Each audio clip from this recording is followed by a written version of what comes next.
గత 30 సంవత్సరాలుగా ఎందరో పోరాటం చేసినా కూడా పరిష్కారం కానటువంటి సమస్య ఏదైనా పర్యావరణం.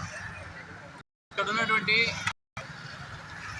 చేనేతతో కలిపి రంగు నీరు అద్దుతున్నటువంటి పరిశ్రమకంగా సుమారు 2 లక్షల మంది పూర్తిగా చాలా ఆరోగ్య సమస్యలు ఎదుర్కొంటున్నారు. అందుకు సాక్ష్యం డయాలసిస్ రావడం, డయాలసిస్ సెంటర్ ఏర్పాటు చేయడం.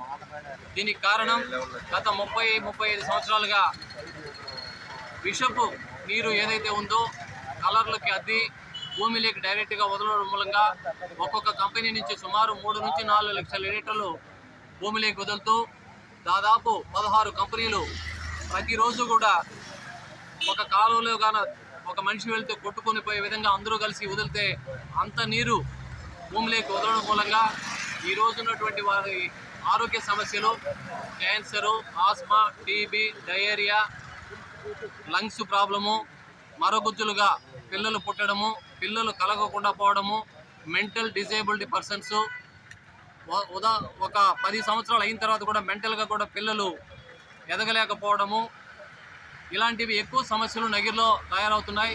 దీనికి కారణం ఈ రంగు నీరు అనేది అందరికీ తెలిసిన విషయమే.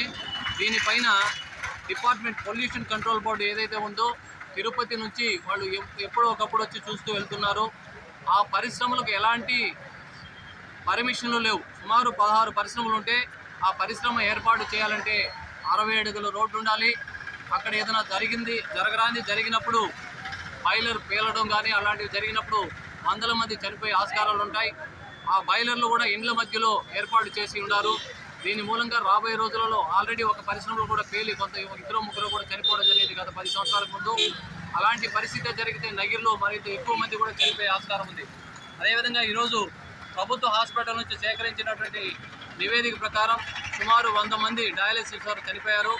ఇప్పుడు వందలాది మంది లిస్టు కూడా ఉంది డయాలసిస్కి అందుకనే ఇక్కడ డయాలసిస్ ఏర్పాటు చేయడం జరిగింది నగిరి ప్రభుత్వ హాస్పిటల్లో.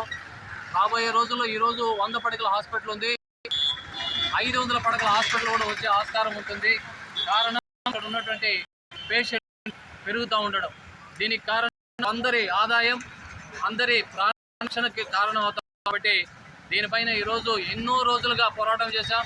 గత 5వ తారీఖున పెద్ద ఎత్తున నగిరి మున్సిపాలిటీ ఆఫీస్ నుండి ధర్నా కార్యక్రమం కూడా చేయడం జరిగింది. వందలాది మందితో ర్యాలీగా కూడా వచ్చాం.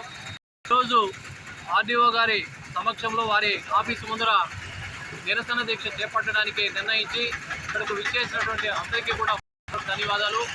ఈ రోజు ఉన్నటువంటి మన మండలాలు, నగిరికి దిగువన ఉన్నటువంటి 3 మండలాల్లో సుమారు 1 లక్షల పైన జనాభా. అదేవిధంగా దాని కింద ఉన్నటువంటి పిచ్చాటూరు, నాగలాపురం నుంచి కూడా 1 లక్ష మంది ఉన్నారు. టోటల్గా 2 లక్షల మందికి పూర్తిగా తాగునీళ్లు ఈ నగిరి రివర్ ద్వారానే పోతుంది. నగిరి రివర్ కనెక్టివిటీగా 43 చెరువులు ఈ 3 మండలాల్లో ఉంటే పిచ్చాటూరు, నాగలాపురం మండలాలకు సంబంధించి సుమారు 20 చెరువులు ఉన్నాయి. ఇన్ని చెరువులు కూడా ఈ రంగు రసాయన నీళ్లు వెళ్ళడం మూలంగా ఉన్నటువంటి పశుపక్షాదులు, పశువులందరూ కూడా అన్నీ కూడా ఎక్కువగా చనిపోయినాయి. ఈ మధ్య బొగ్గ ఆనకట్టలో ఆడ నీళ్లు నిలబడిన చోట చేపలు మంచి ఎండకి వేలాదిగా చనిపోవడం జరిగింది. చేపలు భూమిలో నీటిలో ఉండి బ్రతకగలిగేటువంటి చేపలు ఆ విషయానికి లోనయ్యి చేపలు చనిపోయినాయంటే మనం పూర్తిగా అర్థం చేసుకోవాలి. ఇప్పుడున్నటువంటి వాళ్ళల్లో క్యాన్సర్ పేషెంట్లు కూడా ఎక్కువగా తయారవుతున్నారు. స్కిన్ అలర్జీ ఎక్కువగా ఉంది. ఆటోమేటిక్గా వాళ్ళ యొక్క స్కిన్ మారిపోతూ వస్తూ ఉంది. దీనిపైన ప్రభుత్వ అధికారులు పూర్తిగా చర్యలు చేపట్టలేదు. కాబట్టి తాత్కాలికంగా ఒక నిరసనను ఏర్పాటు చేశాం. వెంటనే చర్యలు తీసుకొని ఈ పరిశ్రమలన్నిటినీ కూడా బయటకు తరలించాలనేది మా యొక్క మనవి.